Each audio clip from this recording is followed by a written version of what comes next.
industri ini sangat strategis. Oleh sebab itu, saya memberikan perhatian besar pada industri baja ini. Produk yang dihasilkan sangat dibutuhkan dan dimanfaatkan oleh industri-industri lain.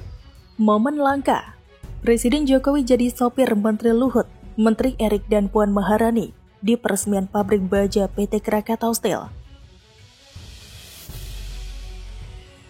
Pada Selasa 21 September 2021, Presiden Joko Widodo telah meresmikan pabrik industri baja lembaran atau hot strip mill senilai 7,5 triliun rupiah milik PT Krakatau Steel Persero Tbk di kota Cilegon, Banten.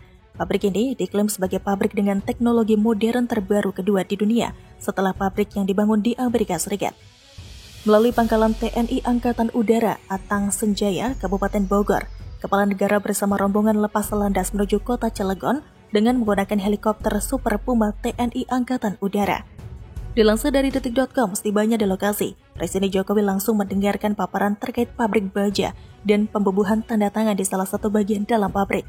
Kemudian, Presiden Jokowi beserta sejumlah pejabat berkeliling ke beberapa titik pabrik dan dilanjutkan menuju lokasi acara peresmian pabrik industri baja lembaran atau hot strip mill milik PT Krakatau Steel tersebut.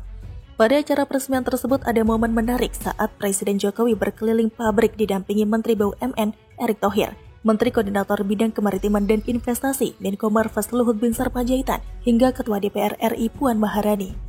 Momen tersebut menarik ketika Presiden dan rombongan hendak berpindah dari satu gedung ke lokasi peresmian di kawasan pabrik. Dari tayangan YouTube Sekretariat Presiden, nampak Jokowi mengemudikan sendiri mobil buggy golf. Uniknya, Presiden Jokowi menjadi sopir dari 3 pejabat tinggi tersebut. Puan Maharani terlihat duduk di samping Jokowi, sedangkan Luhut dan Erick Thohir di kursi belakang penumpang. Sedangkan di belakang rombongan Presiden, nampak iring-iringan mobil baja lainnya yang juga menuju ke lokasi peresmian pabrik. Adapun dalam acara peresmian, Jokowi menyampaikan harapannya agar kebutuhan baja di dalam negeri terpenuhi dengan beroperasinya pabrik tersebut.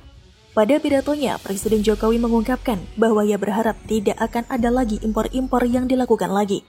Dan dengan adanya pabrik industri baja lembaran atau hot strip mill ini dapat menekan angka impor baja negara yang sampai kini berada pada peringkat kedua komoditas impor Indonesia. Lebih lanjut, Presiden Jokowi menitip pesan kepada Krakatau Steel agar produksi baja tidak hanya meningkat secara kuantitas, namun juga secara kualitas, sehingga tidak kalah dengan baja hasil produksi negara lainnya. Ia ingin baja lokal bisa bersaing di pasar regional hingga global. Direktur Utama Krakatau Steel, Silmi Karim, menyanggupi berbagai permintaan dari Presiden Jokowi, khususnya target produksi 10 juta ton per tahun. Untuk mencapai target tersebut, rencananya perusahaan akan menambah investasi melalui kerjasama dengan Korea Selatan senilai 700 juta dolar Amerika Serikat untuk produksi turunan HRJ. Silmi mengungkapkan rencana ini akan dilanjutkan dengan investasi sebesar 3 miliar dolar Amerika Serikat untuk menambah produksi baja di hulu.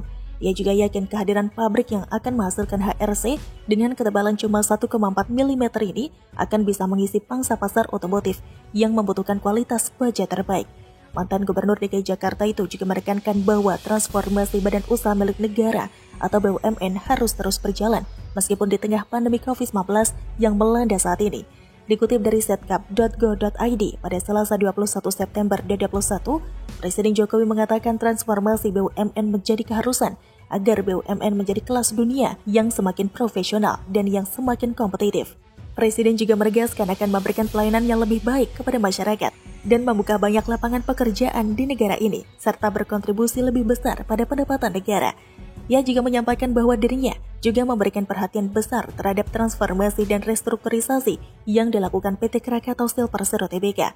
Perhatian ini diberikan karena PT Krakatau Steel sebelumnya mengalami penurunan, namun seiring berjalannya waktu, kini PT Krakatau Steel sudah semakin baik, produksinya pun juga semakin lancar, dan industri ini sangat strategis. Presiden menambahkan produk baja yang dihasilkan oleh PT Krakatau Steel sangat dibutuhkan untuk penggunaan di dalam negeri.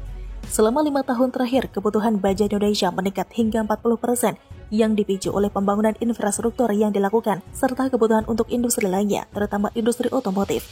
Melihat besarnya kebutuhan ini, Presiden Jokowi tidak ingin suplai baja hanya mengandalkan produk luar negeri.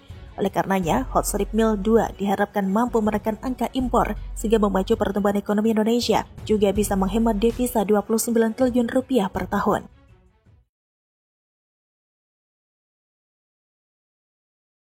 Tahun di pasar rumput, selama ini ada pandemi, pemasukan kurang lah. Tadi Bapak Presiden nanya saya, bagaimana keadaan di sini? Saya bilang alhamdulillah sedikit-sedikit ada. Saya bilang gitu. Kamu pedagang udah lama belum? Udah, saya tahun 78 udah di sini, Pak. Permudah aktivitas ekonomi masyarakat, Presiden Jokowi resmikan rusun, kios dan fasilitas pasar rumput bernilai nyaris 1 triliun rupiah. Warga Jakarta yang terdampak program normalisasi Sungai Ciliwung kini bisa lega.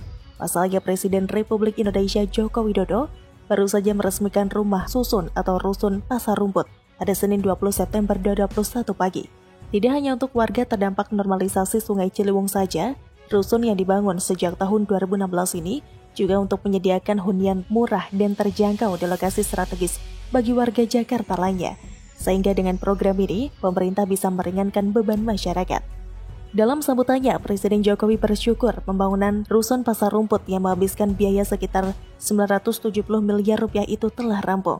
Presiden menyampaikan, rusun pasar rumput yang berlokasi di Rusun Pasar Rumput, Kecamatan Setiabudi, Jakarta Selatan ini memiliki keistimewaan karena mengusung konsep mixed use development, yaitu sebuah kawasan terintegrasi yang terdiri dari tempat tinggal, pusat perbelanjaan, dan fasilitas penunjang lainnya. Selain kapasitas hunian sebanyak 1.984 unit hunian tipe 36 yang ada di lantai 4-25, rusun ini juga dilengkapi dengan pasar dengan 967 kios dan los 350 di lantai 1-2 serta fasilitas umum atau FASUM dan fasilitas sosial atau FASOS yang lengkap. Menurut Presiden Jokowi, keberadaan pasar dengan FASOS dan FASUM yang lengkap ini dapat memberikan kemudahan bagi para penghuni untuk melakukan aktivitas ekonomi, seperti berdagang dan menjalankan kegiatan ekonomi lainnya. Presiden Jokowi menyebut keistimewaan lain dari rusun ini adalah adanya dukungan jalur transportasi umum yang sangat baik sehingga memudahkan mobilitas penghuni. Usai memberikan sambutan, Presiden Jokowi melakukan penandatanganan prasasti yang menandai telah diresmikannya Rusun Pasar Rumput dan fasilitas penunjang lainnya. Turut mendampingi Presiden dalam peresmian ini, Menteri Pekerjaan Umum dan Perumahan Rakyat atau PUPR Basuki Hadi Mulyono dan Gubernur Provinsi DKI Jakarta Anies Baswedan. Untuk diketahui, Rusun Pasar Rumput telah selesai dibangun pada tahun 2019 lalu. Rusun Pasar Rumput dibangun oleh Kementerian PUPR melalui Direktorat Jenderal Perumahan PUPR dan jajaran di bawahnya, yakni Balai Pelaksana Penyediaan Rumah Wilayah Jawa 1. Bagian fisik rampung pada September 2019 lalu. Sebelum diperuntukkan bagi relokasi korban luapan Sungai Ciliwung, Rusun Pasar Rumput sempat ditetapkan sebagai tempat isolasi cadangan bagi pasien COVID-19 yang telah mendapatkan rujukan dari Rumah Sakit Darurat Wisma Atlet Kemayoran. Sementara itu, pada 9 Februari 2020 lalu, dilansir dari propertyanbank.com, Kementerian Pekerjaan Umum dan Perumahan Rakyat atau PUPR, melalui Direktorat Jenderal Penyediaan Perumahan telah menyerahkan pengelolaan sementara Rusun Pasar Rumput ke pemerintah Provinsi DKI Jakarta. Sejumlah pedagang pun telah menempati kios-kios yang ada, namun untuk penghunian unit rusun nantinya akan dikelola oleh Pemprov DKI Jakarta. Direktur Jenderal Penyediaan Perumahan Kementerian PUPR, Halawi Abdul Hamid, saat melakukan kunjungan lapangan ke Rusun Pasar Rumput di Manggarai, Jakarta Selatan pada Jumat 7 Februari lalu menjelaskan, meskipun pengelolaannya telah menjadi kewenangan Pemprov DKI Jakarta, pihaknya juga telah memproses serah terima asetnya. Dirinya berharap rusun tersebut bisa bermanfaat untuk penyediaan hunian layak bagi masyarakat di Ibu Kota Jakarta, serta mendukung penataan dan normalisasi Sungai Ciliwung.